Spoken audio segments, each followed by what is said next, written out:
Η τεχνολογία αναγνώρισης προσώπου είναι μία από τις πλέον δημοφιλείς βιομετρικές τεχνολογίες, μαζί με τη σάρωση της ήριδας και των δακτυλικών αποτυπωμάτων, που μπορεί να αναγνωρίσει ένα άτομο μέσω της ψηφιακής του απεικόνησης. Τα συστήματα αναγνώρισης προσώπου γίνονται όλο και πιο δημοφιλή αυτή την εποχή, καθώς παρέχουν μία ακριβή μέθοδο για τον εντοπισμό ενός ατόμου και τη διασφάλιση της ασφάλειας. Καθώς οι ανησυχίες για την παγκόσμια ασφάλεια αυξάνονται λόγω των γεωπολιτικών εντάσεων και των τρομοκρατικών απειλών, η αγορά αναγνώρισης προσώπου αναμένεται να αναπτυχθεί σημαντικά. Η τεχνολογία αναγνώρισης προσώπου χρησιμοποιήθηκε για πρώτη φορά το 1964 από τον Αμερικανό μαθηματικό και επιστήμονα υπολογιστών Woody Bledsoe. Συγκεκριμένα, ο Bledsoe, χρησιμοποιώντας ένα πρόγραμμα υπολογιστή και ένα database από φωτογραφίες, κατάφερε να ταυτοποιήσει τη φωτογραφία ενός υπόπτου με αυτές που ήδη διέθετε στο αρχείο του. Η ευρεία πρόσβαση σε δεδομένα, σε συνδυασμό με την εξέλιξη της τεχνολογίας, συνέβαλαν στη μείωση του κόστους και στην ταχύτερη ανάπτυξη των προγραμμάτων αναγνώρισης προσώπου, με αποτέλεσμα να καθίσταται πλέον επιτακτική η ύπαρξη εξειδικευμένης νομοθεσίας. Αυτού του είδους η τεχνολογία εξελίσσεται με γρήγορους ρυθμούς, επιδιώκοντας όχι μόνο να αποτελέσει ένα σύγχρονο μέσο ταυτοποίησης ενός ατόμου με τη χρήση AI, αλλά και ερμηνείας της συναισθηματικής του κατάστασης. Software αναγνώρισης προσώπου χρησιμοποιείται σε διάφορες διαδικασίες, όπως για παράδειγμα οι προσλήψεις, η καταπολέμηση του εγκλήματος από αστυνομικές αρχές, ακόμα και στην πολιτική επικοινωνία, όπου εταιρείες εκμεεύουν τις πολιτικές προτιμήσεις και τα πιστεύω μας με τη δύναμη των αλγορίθμων. Τα συστήματα αναγνώρισης προσώπου δημιουργούν ωστόσο πολλά ερωτήματα σχετικά με το κατά πόσο είναι σύνομη η χρήση τους, αλλά και πώς αυτά ενδέχεται να επηρεάσουν τα θεμελιώδη ανθρώπινα δικαιώματα. Η τεχνολογία αναγνώρισης προσώπου περιλαμβάνει τις έννοιες της ταυτοποίησης και της αυθεντικοποίησης. Ειδικότερα, η ταυτοποίηση απαντά στο ερώτημα «Ποιος είσαι?». Είναι δηλαδή η ικανότητα του συστήματος να αναγνωρίσει το άτομο που χρησιμοποιεί ένα σύστημα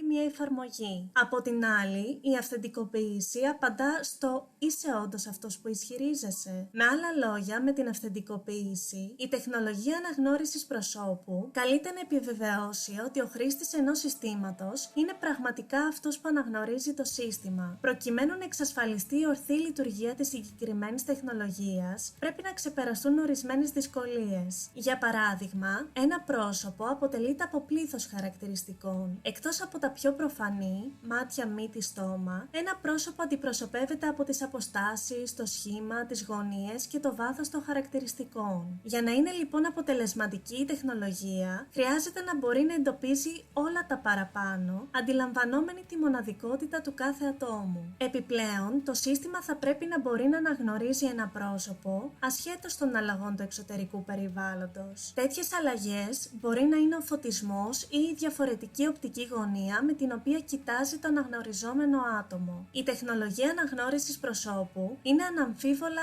άλλο ένα σπουδαίο τεχνολογικό επίτευγμα της σύγχρονης εποχής. Τι γίνεται όμως όταν πάβει να χρησιμοποιείται μόνο ωφέλιμα προς το κοινωνικό σύνολο, θίγοντας το ζήτημα των προσωπικών δεδομένων? Οι ειδικοί που ασχολούνται με τη συγκεκριμένη τεχνολογία το τελευταίο διάστημα ταλανίζονται από έντονους προβληματισμούς που αφορούν τους διάφορους τρόπους με τους οποίους μπορεί να αξιοποιηθεί. Οι ανησυχίες τους στρέφονται κυρίως γύρω από ερωτήματα σχετικά με το πού θα αποθηκεύονται τα δεδομένα που προκύπτουν από την αναγνώριση προσώπου, ποιος θα τα διαχειρίζεται και για ποιους σκοπούς. Ας δούμε όμως πιο αναλυτικά τα πλεονεκτήματα και τα μειονεκτήματα της εν λόγω τεχνολογίας. Η αναγνώριση προσώπου συνεπάγεται πολλά ωφέλη για την κοινωνία, όπως η αύξηση της ασφάλειας και της προστασίας, η πρόληψη των εγκλημάτων και η μείωση της ανθρώπινης αλληλεπίδρασης. Μπορεί ακόμη να βοηθήσει στην υποστήριξη ιατρικών προσπαθειών σε ορισμένες περιπτώσεις. Επιπλέον, βοηθά στην έβρεση αγνοουμένων, ενώ όταν συνδυάζεται με software γύρανσης που δείχνει πώς θα φαίνεται ένας νέος αρκετά χρόνια αργότερα, η αναγνώριση προσώπου μπορεί ακόμη και να βρει κάποιον που αγνοείται για χρόνια. Παράλληλα, αυτή η τεχνολογία προστατεύει τις επιχειρήσεις από κλοπή. Οι ιδιοκτήτες επιχειρήσεων χρησιμοποιούν software αναγνώρισης προσώπου και κάμερες ασφαλείας για να εντοπίσουν γνωστούς ή ύποπτους κλέφτες καθώς μπαίνουν στα καταστήματά τους. Αυτό μπορεί να χρησιμοποιηθεί τόσο ως προληπτικό όσο και ως αποτρεπτικό μέτρο ενάντια στους κακόβουλους παράγοντες. Η αναγνώριση προσώπου βοηθά επίσης στη βελτίωση της ασφάλειας. ασφάλειας. Αποτελεί τακτικό μέρος του ελέγχου ασφαλείας των αεροδρομίων εδώ και πολλά χρόνια, βοηθώντας τον εντοπισμό εγκληματιών και πιθανών απειλών για αεροπορικές εταιρείες και επιβάτες. Οι τράπεζες και άλλα ιδρύματα χρησιμοποιούν επίσης την αναγνώριση προσώπου για την πρόληψη της απάτης, καθώς η τεχνολογία μπορεί να εντοπίσει